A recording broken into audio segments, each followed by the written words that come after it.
이 시간에 또 말씀을 듣습니다. 이 말씀이 우리 영혼을 풍성케 하며 위로케 하며 강건케 하여서 한 주를 살아가는 새 힘을 얻게 하여 주시옵소서. 예수님의 이름으로 기도드렸습니다. 아멘. 마음을 지켜야 담아집니다 라는 제목을 가지고 말씀을 살펴보도록 하겠습니다. 한번 따라하겠습니다. 마음을 지켜야 담아집니다. 마음이 되게 중요한데 이 마음이 내 마음대로 되지 않아서 하나님의 축복과 기쁨과 평안이 깨질 때가 되게 많아요. 제가 이 마음이 얼마나 간사하고 요동하기 좋은지 제가 경험한 사건이 있어요. 제가 예전에 아르바이트를 할 때 그 점장님이 저를 굉장히 미워하더라고요. 말도 되게 차갑게 하고. 근데 제가 그분한테 실수한 게 없거든요. 그래서 점장님 왜 그렇게 저를 미워하세요? 라고 했더니 그분이 그러더라고요. 나를 대학교 때 찾던 그 오빠하고 너 너무 닮았어. 너무너무 억울한 거예요. 왜냐하면 나는 그 오빠가 아니잖아요. 그런데 나를 볼 때마다 그 오빠가 생각나서 미워 죽겠다는데 어떡하겠어요. 미치고 환장하죠. 왜냐면 난 그 오빠가 아닌데 너무너무 나를 미워하는 거예요. 반대로 실장님은 나를 되게 잘해주셨어요. 엄청 잘해줬어요. 특별하게 되게 잘해줬어요. 그래서 실장님은 왜 저를 잘해주세요 했더니 그분이 그러더라고요. 예전에 내가 좋아했던 교회 오빠를 닮았어. 두 사람 사이에서 아주 진이 다 빠졌어요. 한 사람은 잘해주시고 한 사람은 미워하시고. 저는 그 오빠도 그 대학교 때 그 선배도 아니거든요. 그런데 마음이 그런 거예요. 마음이 내 뜻대로 안 움직여요. 성경에 보면 우리의 마음이 얼마나 심각하게 부패하고 오염되어 있고 간사한지를 잘 말해주고 있습니다. 예레미야 17장 9절에 보면 만물보다 거짓되고 심히 부패한 것은 마음이라. 그러니까 마음이 심히 부패하고 거짓되어서 내 뜻대로 내 마음대로 움직여주지 않는다는 거예요. 예수님도 마태복음 15장 11절에 보면 이렇게 얘기했습니다. 입으로 들어가는 것이 사람을 더럽게 하는 것이 아니라 입에서 나오는 그것이 사람을 더럽게 하는 것이라. 어찌 안식일에 그 음식을 먹을 수 있습니까? 라고 했을 때, 손을 안 씻고 먹을 수 있습니까? 라고 했을 때 입으로 들어가는 게 더럽게 하는 게 아니라 너희 마음에 있는 거, 그렇게 막 교만하고 그런 것이 오히려 입에서 나오는 말이 마음이죠. 더럽게 한다. 유대인의 지혜서인 탈무드에도요 이렇게 써 있어요. 세상에서 제일 통제불능한 것은 우리의 마음이다. 원래는 그렇지 않았어요. 원래 아담과 하가 죄를 짓기 전에는요 우리의 감정, 마음이 잘 통제됐어요. 그러니까 우리의 의지를 잘 따라갔습니다. 쉽게 얘기하면 이런 거예요. 저 사람을 내가 사랑해야지 하면 사랑의 감정이 올라왔어요. 내가 저 사람을 용서해야지 하면 용서의 마음이 올라왔고요. 내가 저 사람을 예뻐해야지 하면 예쁜 마음이 올라왔습니다. 내가 운동해야지 하면 귀찮은 마음보다는 그 운동을 하고자 하는 마음 때문에 감정이 기뻤어요. 그러니까는 이성과 감정이 일치가 된 거죠. 근데 우리는 그렇지 않아요. 우리 이런 말 많이 하죠. 머리로는 이해되는데 어디가 안 된다고요? 마음이 안 돼요. 그래서 사실은 그렇지 않은데 우리 마음이 너무 요동치고 우리 마음이 제대로 움직이지 못해서 우리의 삶들이 매번 흔들리고 아플 때가 참 많습니다. 그래서 잠언 4장 20절 27절 후반부도요 마음에 대한 얘기예요. 우리 중요한 구절의 핵심 구절이 23절이거든요 23절 같이 읽어볼까요? 시작. 모든 지킬 만한 것 중에 더욱 내 마음을 지키라. 생명의 근원이 이에서 남이라. 여기서 생명의 근원은 삶을 의미해요. 우리의 삶이 뭐 때문에 움직인다는 거예요? 사실은 마음 때문에. 마음이 불편하면 상황은 그렇지 않아도 막 흔들리고요. 마음이 평안하면 상황이 오히려 안 좋아도 하나님께 감사할 수 있는 거죠. 그래서 오늘 잠언에 있는 지혜를 통해서 우리의 마음들이 잘 다스려지고 우리의 마음들이 날마다 하나님의 기쁨이 되어서요 하나님이 주시는 축복을 담는 소중한 그릇이 되기를 간절히 소망합니다. 우리 이 자리에 중고등부 친구들이 있어서 제가 얘기할게요. 그릇이 깨져 있으면 무엇을 담을 수가 없어요. 새잖아요. 그릇이 오염되어 있으면 무엇을 담을 수 없어요. 깨끗한 음식을 담아도 그릇이 오염되어 있으면 그 음식이 더러워지잖아요. 그래서 마음은 깨끗해야 되고 마음은 평안해야 되고 마음은 단단해야 돼요. 오늘 그 지혜를 말씀 가운데 배우는 축복의 시간이 되기를 예수의 이름으로 축원합니다. 제일 중요한 건요 세미한 음성을 붙들어야 돼요. 한번 따라하겠습니다. 세미한 음성을 붙들어야 합니다. 우리 20절 22절이 참 중요한데 한번 같이 읽어볼게요. 3절 시작. 내 아들아 내 말에 주의하며 내가 말하는 것에 내 귀를 기울이라. 그것을 내 눈에서 떠나게 하지 말며 내 마음속에 지키라. 그것은 얻는 자에게 생명이 되며 그의 온 육체에 건강이 됨이니라. 오늘 잠언이 마음을 잘 지키고 다스리기 위해서, 또 마음을 평안하고 굳건하고 담대하게 하기 위해서 중요한 게 아버지의 훈계, 하나님의 말씀을 붙들어야 된다고 얘기하고 있어요. 근데 이게 쉽지가 않아요. 전 세계 모든 종교는 다 마음이 중요하다고 얘기합니다. 그래서 이 마음을 다스리고자 비슷한 얘기, 구약 성경의 잠언과 비슷한 얘기를 정말 많이 해요. 불교를 보면 마음을 다스리기 위해서 얼마나 수양을 하는지 몰라요. 그리고 불경을 들으면 실제로 음률 자체가 좀 평안해지지 않나요? 일타심경 파라심냐마나나니나나나 아하냐만냐마나나니나. 그러면 평안해져요. 이슬람인들의 기도곡도요 굉장히 평안해집니다. 알라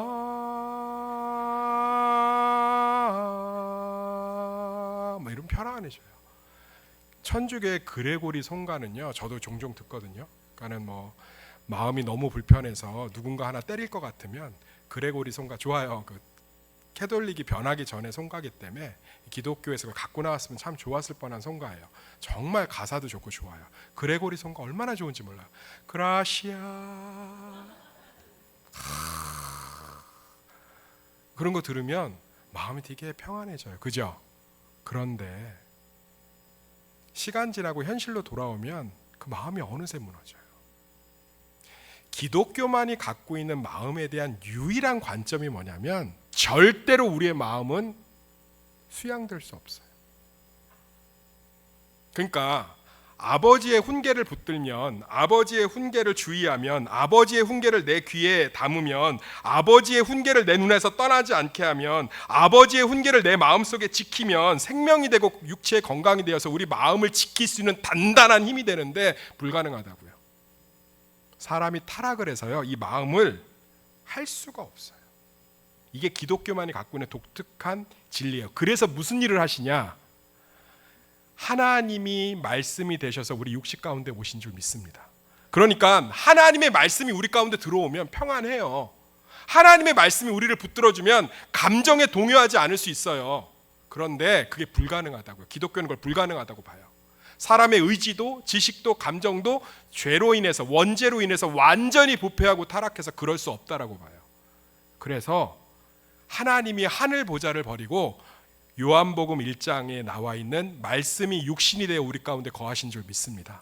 그러니까 우리 지금 예수님 믿으십니까? 그러면 사실은 우리 안에 하나님의 말씀인 성령이 우리 안에 내주하십니다. 따라합시다. 내주하심. 함께하고 계신 거예요. 그런데 이 성령의 세미한 음성을 감정 가운데 들으셔야 되거든요. 성령께서는 지금도 우리의 요동치는 감정 가운데 세미하게 말씀을 하고 계세요. 근데 우리 교회 성도님들 안타깝게 감정이 한번 발동하면 이 안에 세미하게 이야기하는 성령의 이야기를 붙들지를 못해요. 훈련이 안 돼 있어요. 그래서 신앙의 훈련은 우리 가운데 이야기하시는 성령의 세미한 음성을 들을 수 있어야 되는 거예요. 제가 목회를 하면서 여러 가지 이야기를 들으면서 마음이 깨질 때가 있죠. 그런데 성령께서는 아주 세미하게 얘기하십니다.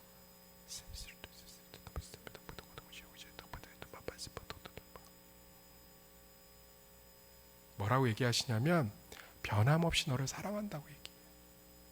그럼 그 세미한 음성을 붙들면 목회의 여정에서 제가 조금 속상하고 힘들어도 어느새 제 마음이 다스려지고 다시금 하나님을 소망하며 교회와 성도를 섬길 수 있는 거예요. 이게 정말 잘 나와 있는 게 열왕기하 18장 19장이거든요. 엘리야라는 선지자가, 따라합시다. 엘리야. 갈멜산에서 850대 1을 전투를 했어요. 시라소니가 뭐 7대 1, 뭐 박나면이가 11대 1, 뭐 싸움을 했다는 것들이 유튜브에 나와 있는데 엘리야는요 850명의 바알과 아세라 선지자하고 혼자 갈멜산에서 전투를 했습니다. 그래서 정말 하나님이 살아계시면 이 제단에 불을 내려주소서, 바알이 정말 살아있으면 바알의 선지자들의 제물에 불을 내려주소서. 그래서요 한나절 동안 12시간 동안 바알 선지자들이요 막 춤을 추면서 막 정성으로 얘기해요. 바알이여 오시옵소서, 바알랄랄랄랄랄라, 바알랄랄랄랄랄라, 아세라라라라라, 아세라라라라라. 그런데 안 와요. 그래서 막 몸에 자해를 하고 막 피를 뿌리고요. 그래도 안 와요. 엘리야가 막 조롱하거든요. 야, 바알이 자나보다, 야, 좀 깨워라. 그런데 엘리야 순서가 됐어요. 엘리야가 딱 한 번 기도했거든요. 근데 즉시 불이 내려와서 와! 제단을 다 태우고요. 돌도 다 태우고요. 또랑에 있는 물까지 다 태운 줄 믿습니다. 그래서 이스라엘 백성들이 목도하고 뭐 지켜보다가 하나님이 참신이구나. 그래서 850명 바알과 아세라 선지자 목을 그 자리에서 다 쳐요. 완전한 승리예요. 그런데 이세벨이 이 선지자들 바알과 아세라 선지자의 그 괴수 여왕이거든요. 황후 편지를 써요. 쫀심이 상했잖아요. 사람이 얻어 맞으면 겸손해야 되는데 얻어 맞으면 고개를 더든다고 편지를 써요. Dear 엘리야, 너 내가 아끼던 선지자 850명은 목 쳤지? 내가 내일 아침까지 네 목 칠 거야. 별말도 아니에요. 별말도 아니라고. 하나님의 영광과 승리를 본 엘리야가 이 여자가 보낸 편지 한 통에 뭐가 무너졌죠? 마음이 무너져요. 그래서 로뎀나무 아래에서 계속 이 마음이 완전히 무너져서, 사람의 마음이 이렇게 무너져요. 기분 좋다가도 말 한마디에, 기분 좋다가도 무슨 소리 하나에, 기분 좋다가도 뭐 하나에. 목사님 그거 들으셨어요? 나 그럼 마음 벌써 무너져요. 목사님 그 사람하고 싸웠어요? 왜요? 목사님 그렇게 싫어하던데. 내가 누구하고 싸워? 싸운 사람은 오히려 안 그러면서. 마음이 확 무너지는 거예요. 엘리야가 그런 거예요. 그래서 로뎀나무에서 뭐라고 하냐? 죽여주세요, 죽여주세요, 죽여주세요. 엘리야야, 죽여주세요, 죽여주세요, 죽여주세요. 나만 홀로 남았어요. 죽여주세요. 하나님이 팩트를 얘기해 줍니다. 너 말고도 너하고 똑같이 믿음 좋은 사람 7천인이 있단다. 됐어요. 죽여주세요, 죽여주세요. 난 아무것도 못해요. 안 할 거예요. 안 해요, 못해요. 다른 사람 시켜주세요. 엘리야야, 이제 좀 일어나라. 안 해요, 못해요. 다른 사람 시켜주세요. 엘리야야, 예후에게 이제 기름 붓고 안 해요, 못해요. 다른 사람 시켜주세요. 그러면서 하나님이 그 엘리야의 마음을 어루만지는 사건을 보여줍니다. 11장 19장 열왕기하 19장 11절 12절을 읽어드릴게요. 여호와께서 이르시되, 이제 여호와니 하나님이 엄하게 얘기해요. 엘리야, 너 나가서 내 앞에 서. 여호와께서 지나가시는데 여호와 앞에 크고 강한 바람이 산을 가르고 바위를 부수나 거기에 여호와가 계시지 아니하더라.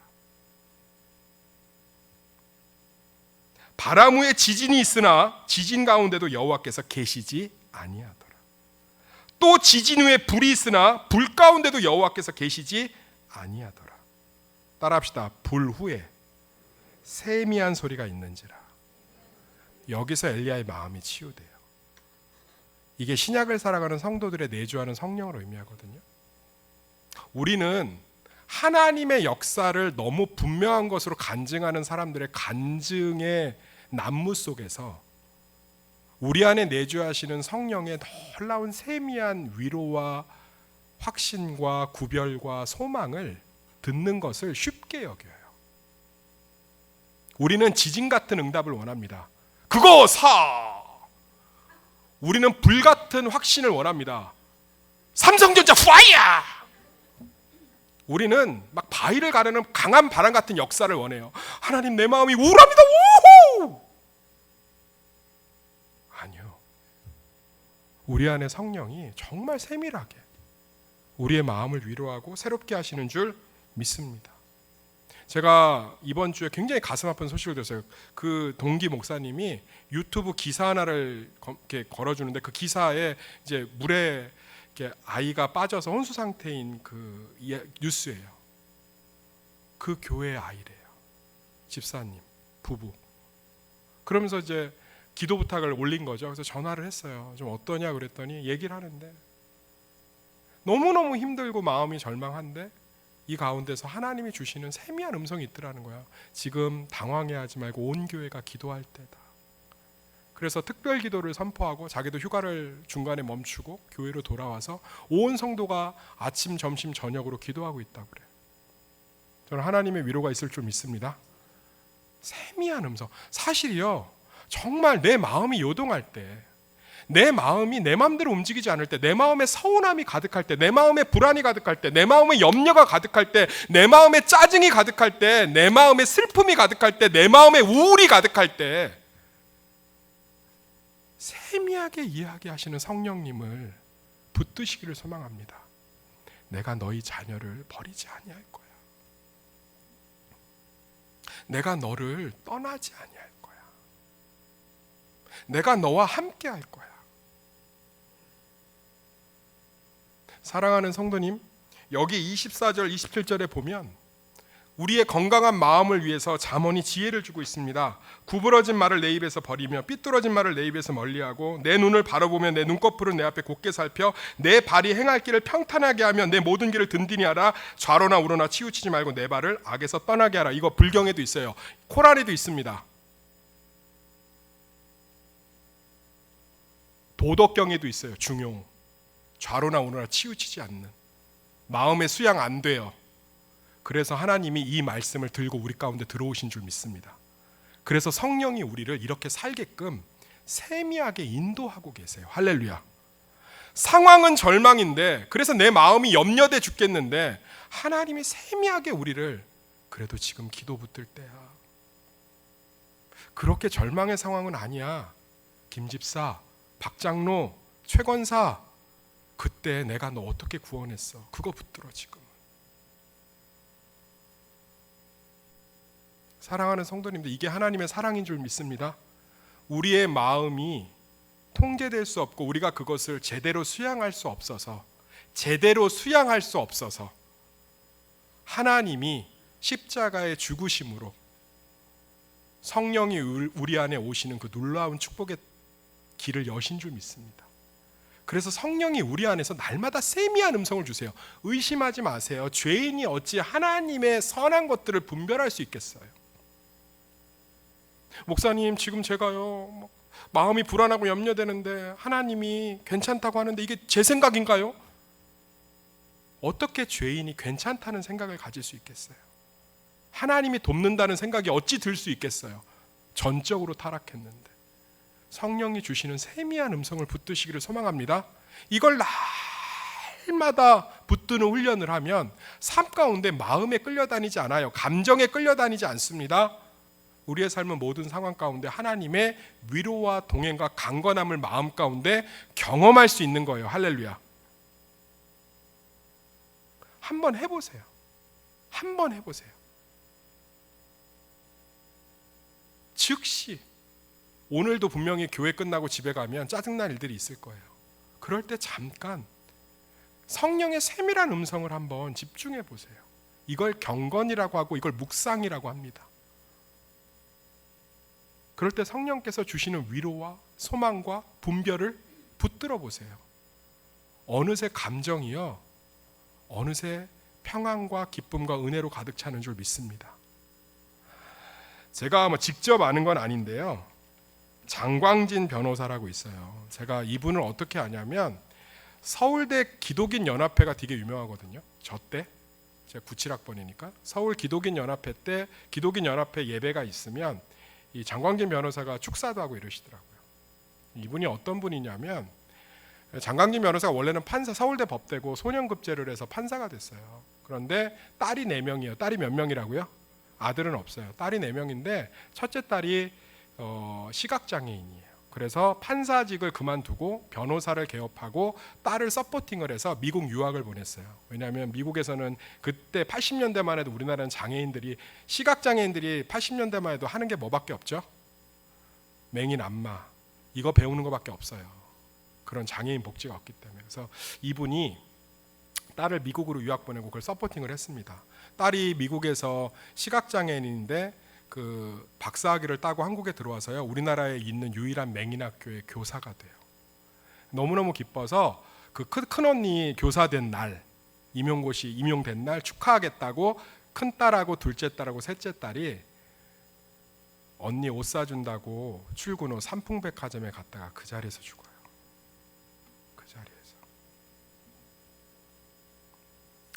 제가 그 서울 기독인 연합회 그 분들 얘기를 들어봤을 때 그러더라고요. 장광진, 그러니까 동기들이 위로 문자 한 통도 못 보냈대요. 이걸 어떻게 위로해? 이거를.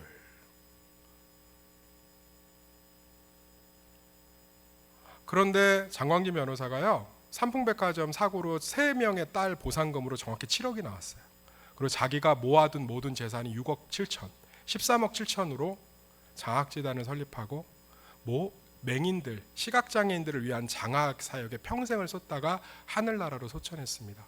동기들이 이제 병상에 모여서 물어봤대요. 광진아, 어떻게 그렇게 살 수 있어? 그때 놀라운 얘기를 해요. 하나님을 원망하고 원망하다가 울부짖고 절규하다가 쓰러져 있는데 세미한 음성이 들리더라. 광진아, 네 세 딸이 어디 있느냐?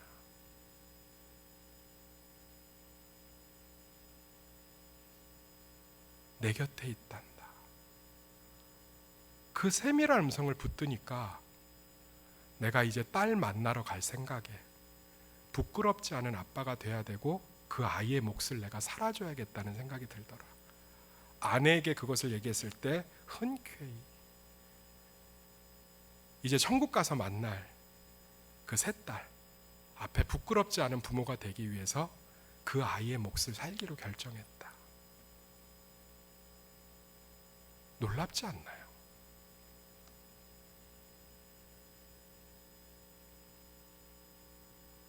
놀랍지 않아요? 사랑하는 성도님들, 우리의 삶 가운데 우리의 감정이 폭동을 일으키고요, 우리의 감정이 짓눌리고요, 열등감에 쪄들고요, 짜증과 부정적인 생각들과 염려와 근심으로 가득 찰 때 아비의 훈계를 직접 몸으로 십자가에 달리시고 우리 가운데 내주하시는 성령께서, 할렐루야, 내 아비의 훈계를 떠나지 말며 마음에 지키라는 것들이 이루어질 수 없어서 직접 그 훈계가 되셔서 우리 가운데 거하심으로 말미암아 날마다 세미한 음성을 주시는 줄 믿습니다.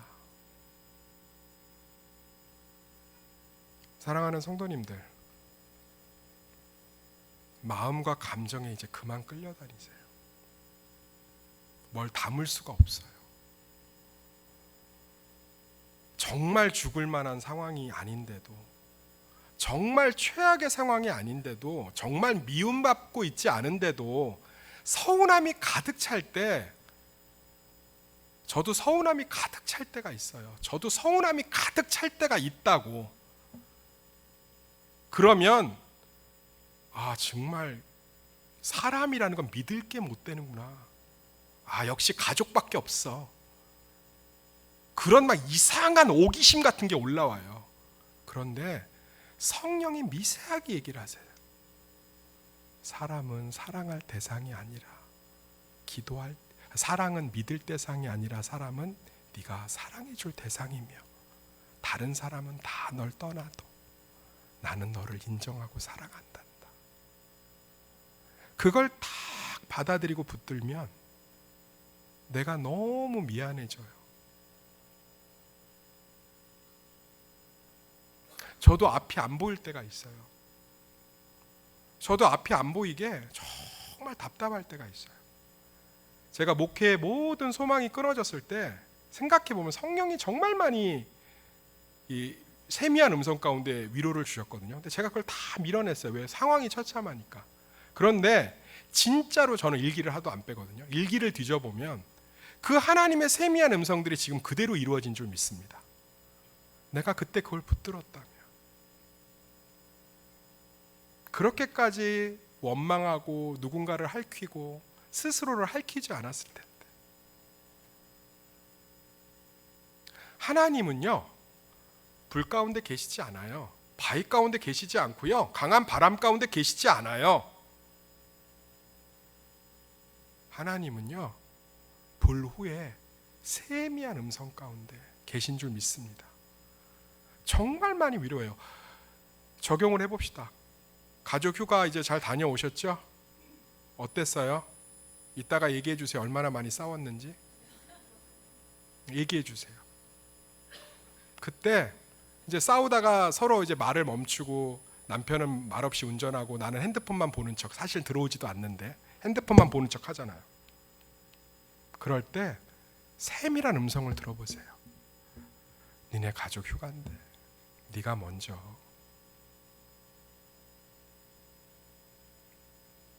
참 놀라워요.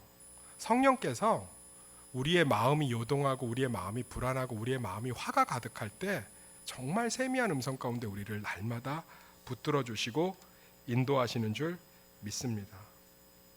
말씀의 결론을 맺을게요. 이놈의 마음이 문제예요. 심히 부패해서.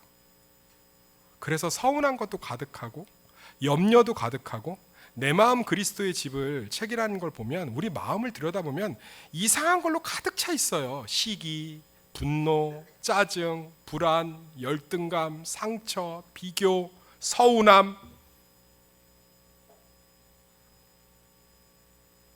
그런데 성령께서 얘기하고 있어요. 그게 뭐가 그렇게 서운하니? 내가 너하고 함께 하는데. 그렇게 되지 않아. 여기까지 인도한 게 난데 어찌 그리 될 거라고 생각하니? 그래서 불안도 사라지고. 너 혼자 아둥바둥 하는 것 같아도 내가 바알에게 무릎 꿇지 않은 사람 7,000을 남겨뒀단다. 그렇게 사실을 직면하기도 하시고, 네가 아합을 무너뜨리지 못했지만 예후를 통해서 내가 무너뜨릴 거야 라고 소망도 주시기도 하시고. 근데 그것이 다 사실로 이루어진 줄 믿습니다. 아멘. 모세가 떨기나무 가운데 하나님을 만나죠. 느티나무 같이 큰 나무가 아니에요. 남자의 허리춤밖에 되지 않는 작은 나무고요. 떨기나무에 불이 붙는 건 광야에서 가끔 있는 일이어서 흔한 일입니다. 그런데 그 작은 나무에 불이 타는데 나무는 타지 않고 계속 타는 거죠. 예수님이 세례 요한에게 안수를 받았을 때 임한 성령은 대단한 역사가 아니에요. 천상천하 유아독존 같은 어린아이가 태어나자마자 그 정도는 돼야 되지 않겠어요? 메시아인데. 알 정도 급에선 태어나야 되지 않겠어요? 박혁허세처럼. 최소한 곰하고 호랑이 정도가 사람이 된 역사는 갖고 있어야 되지 않겠어요? 그런데 고작 성령이 비둘기처럼 임해요. 고작 성령. 비둘기가 뭘 그렇게 대단해 보이세요? 닭보다 못하지. 닭은 새벽에 회라도 치지. 꺾여! 비둘기는요? 구구단만 외우잖아요. 구구구구구구구. 내가 맨날 그래. 81, 81, 81. 박수 쳐주더라고. 맞았다. 웃으세요. 오죽 이분이 화려하게 사역을 안 하면 세례요한이 뭐라고 그러죠? 감옥에 갇혀서 야 오늘 뭐 하시디? 식사하시던데요. 아 누구랑?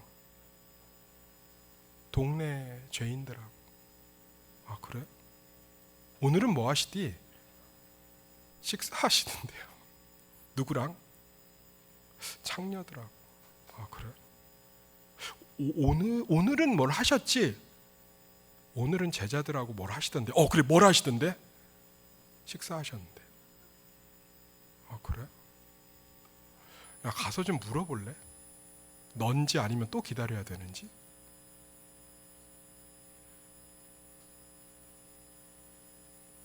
예수님께 물어보잖아요. 더 기다립니까? 뭐라고 그래요? 뭘 보러 광야에 나갔더냐? 사랑하는 성도님들, 지금도 성령은 명확하게 우리 가운데 역사하시는 줄 믿습니다. 세미한 음성 가운데 그 소망을, 그 위로를, 그 사실을, 그 분별을, 그 인도를 붙드시기를 예수의 이름으로 축원합니다. 기도하겠습니다. 하나님, 잠언은 우리의 마음을 지키는 것이 온 생명이 거기서 난 것만큼 중요하다고 얘기합니다. 그런데 우리의 마음을 지키려면 아비의 훈계를 떠나지 말아야 되며 그 훈계를 가슴에 새겨야 됩니다. 그래서 예수님이 육신이 되어 우리 가운데 오신 줄 믿습니다. 성령이 내주하사 날마다 우리를 분별케 하시고 말씀으로 인도하시며 기독케 하시고 소망을 주시며 담대케 하시며 새롭게 하시는 줄 믿습니다. 그 성령의 세밀한 음성을, 그 위로를, 그 강건함을, 그 능력을 날마다 진짜로 한번 경험해보는 우리 성도들의 마음이 되게 하여 주시옵소서. 예수님의 이름으로 기도드렸습니다. 아멘.